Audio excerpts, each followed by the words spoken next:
Do us a favor and explain for everybody how we got money in politics defined as free speech and how the Supreme Court made a number of decisions which got us to where we are now. I'm glad you asked. Okay, so early 70s, Watergate happens.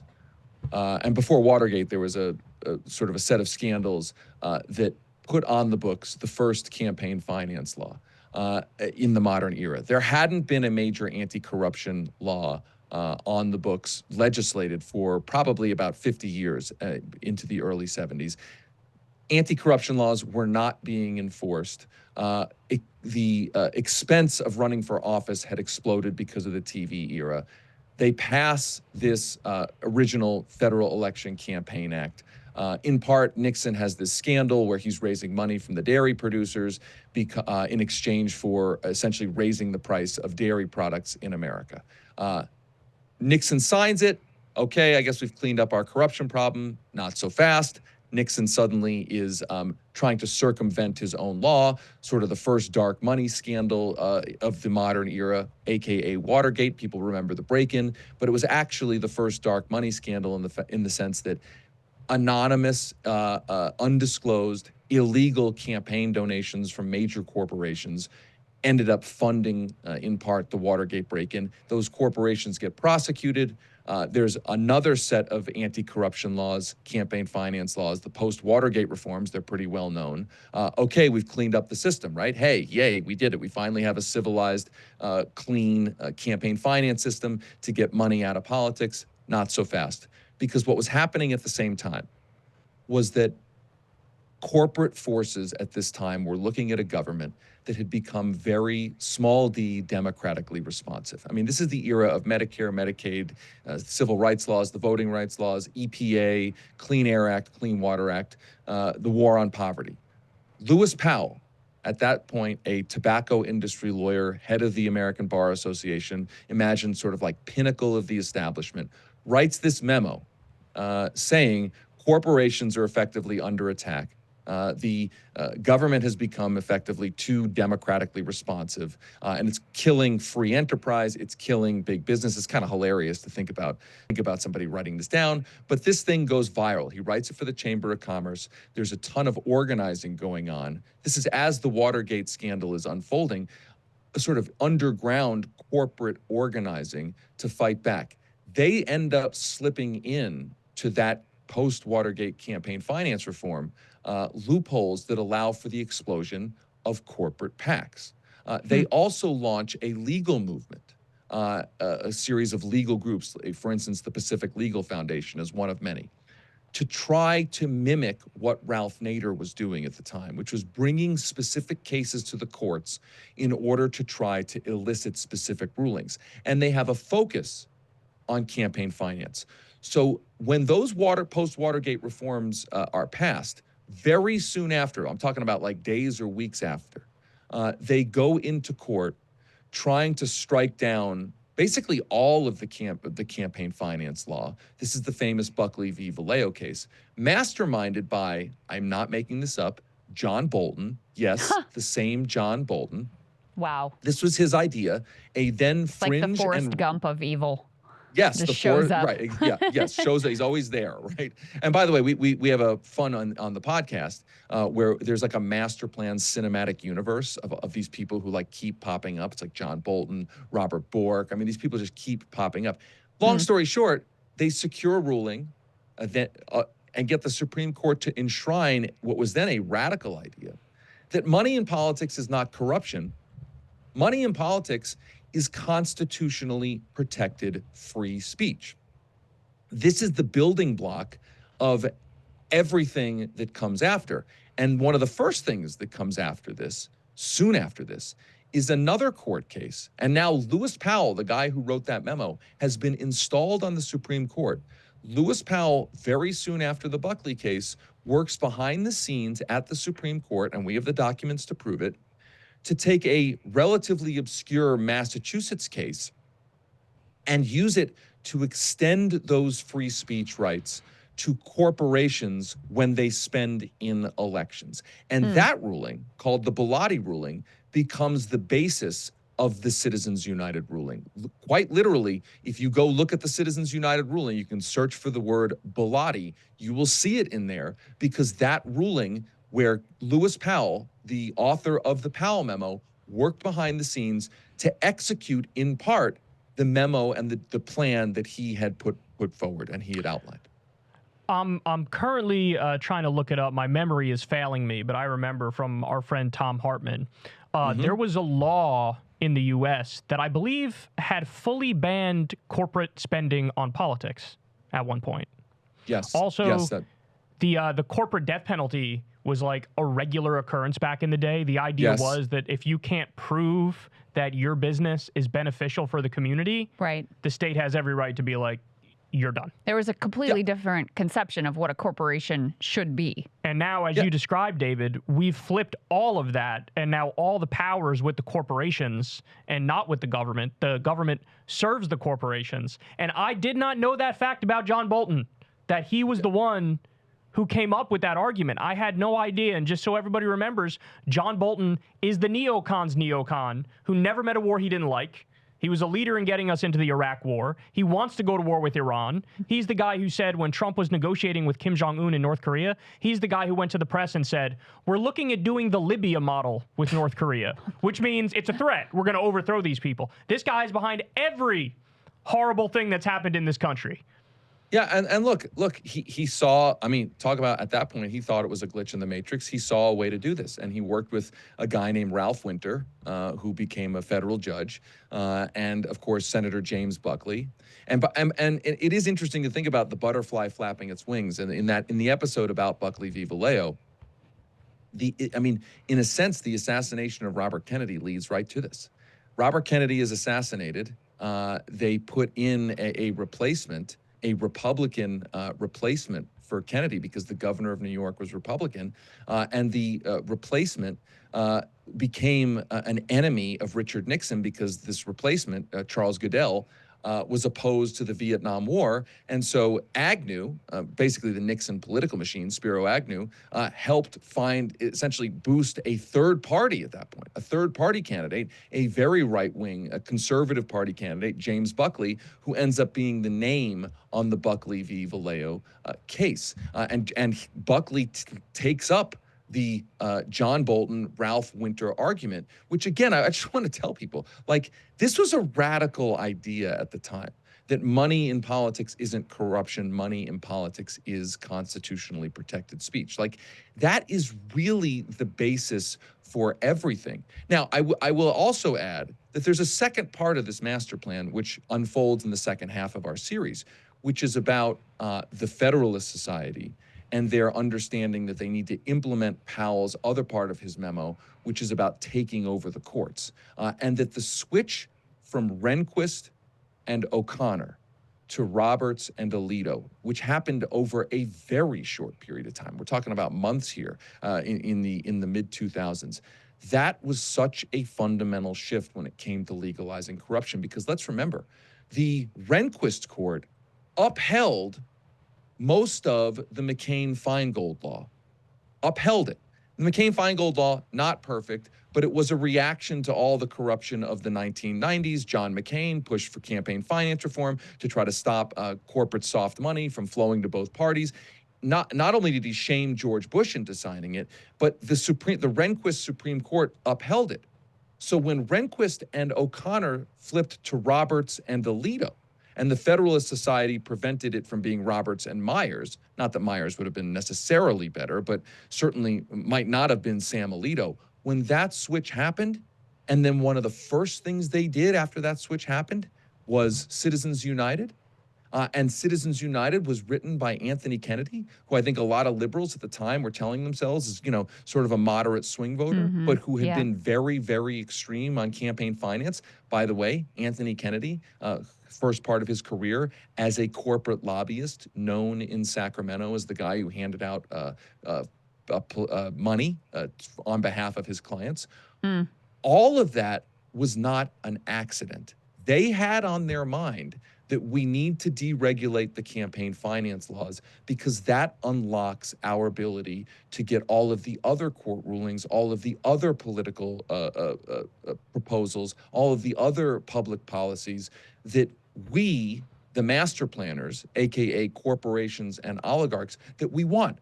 Because here's the thing, they understood that in a one-person, one-vote democracy, they couldn't get the unpopular self-enriching policies they wanted. But they also understood that they had a disproportionate amount of the society's money. So they had to be able to use the thing that they had the most of, money, to rig the democratic process to get what they wanted.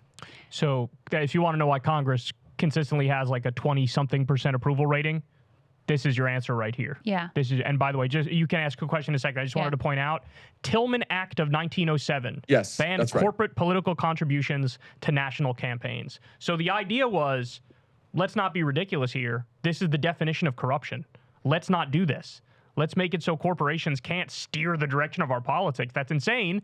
Then the politicians will represent the corporations and not the will of the constituents. They knew back then, this is crazy. We're not going to do that. And then since then, as you described, David, it's been lawfare time after time, which has led to chipping away at this. Well, I really I want to dwell on a word you used. You described this change of now viewing corporate spending, corporate money in general as speech, as a revolutionary idea. And I think you mean that very specifically because it truly is almost like a slow-moving coup that they pulled off. And I wonder how much, in your view, this shift in normalizing, legalizing, making effectively the law of the land corruption and money being king over everything, how much that is responsible for then, immediately after that, you get the Ronald Reagan revolution and Bill Clinton coming into office and sort of, consolidating that from the Democratic side, and the neoliberal era, which caters to corporate power above all and defers to markets in all decision making rather than, the governance and the will of the people. How much are these decisions and this revolution responsible for that reigning ideology? Yeah, we tell the story in Master Plan specifically of how the campaign finance system was deregulated. And by the way, how the bribery laws were gutted. We're talking about straight up the anti-corrupt, there's corruption. There's like soft corruption. I give money to a candidate and then they do what I want. And then there's like sort of hard corruption, like actual bribery, like I literally paid someone to do something. And those laws have been gutted as well. We tell that story, but your point is well taken, that the story we tell is integral to all of the public policy and political developments of those eras as this is happening, right?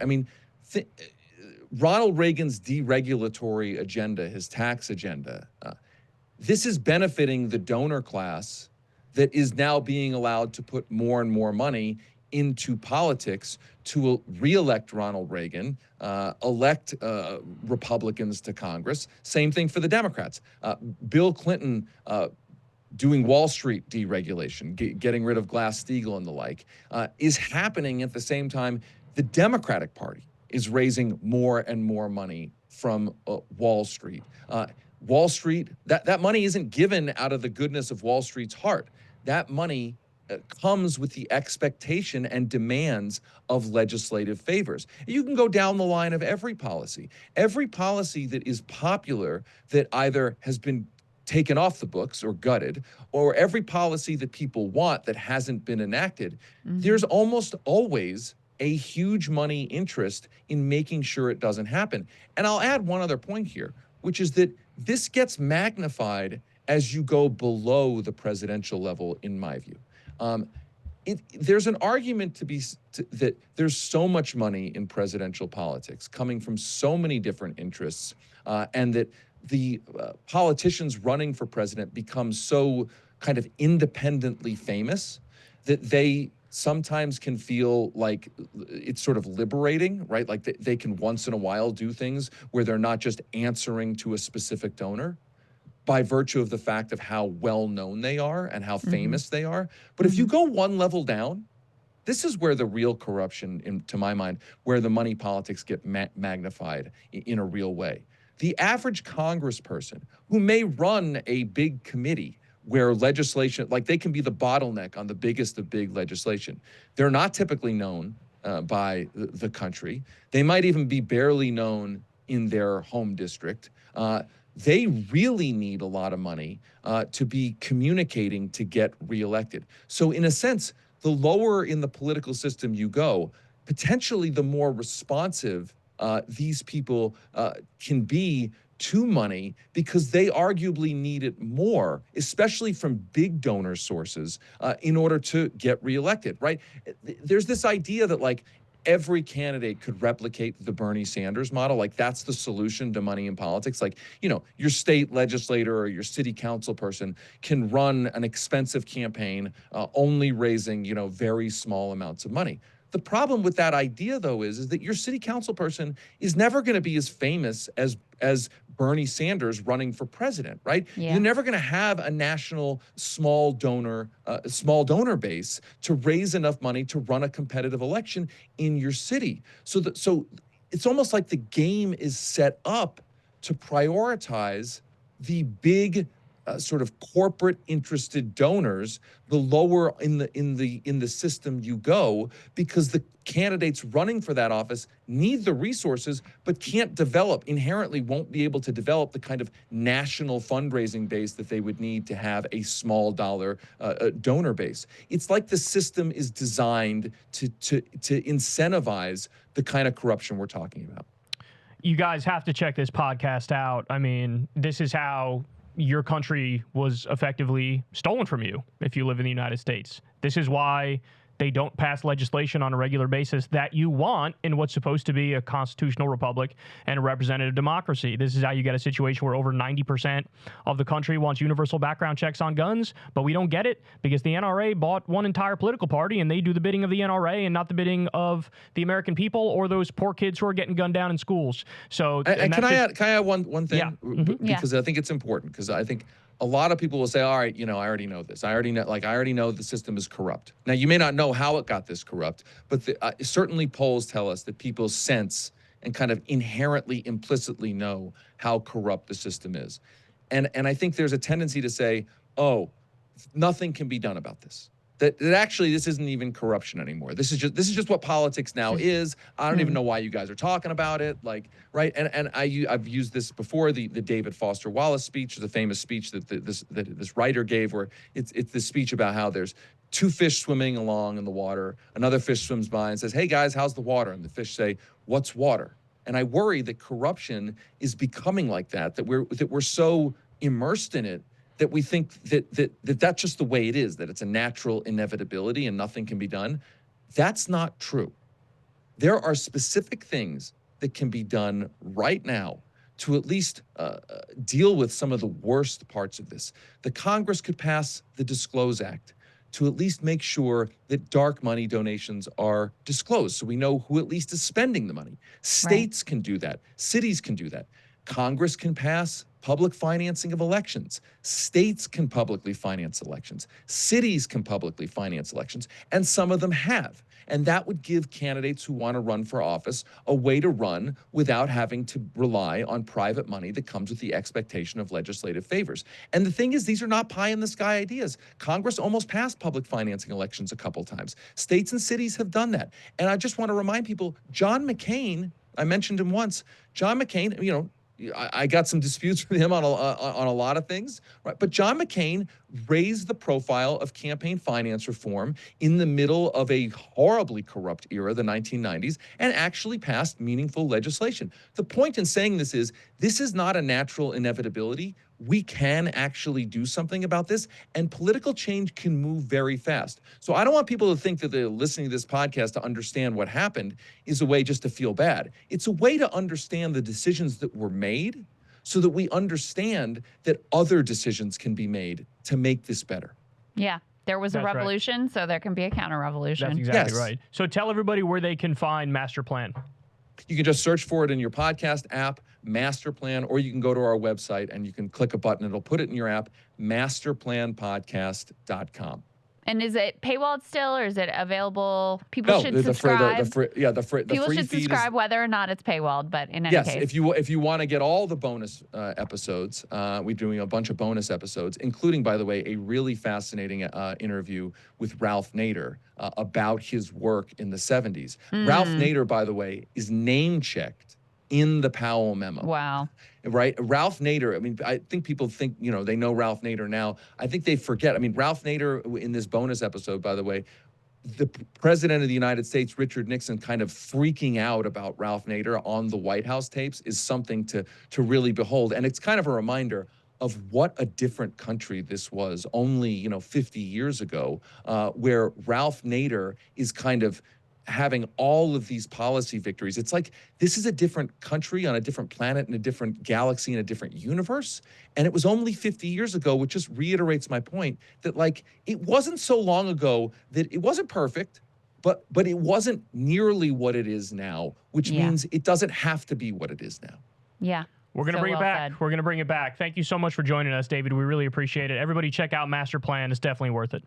Thanks to both of you. Really appreciate it. Oh, it's our pleasure.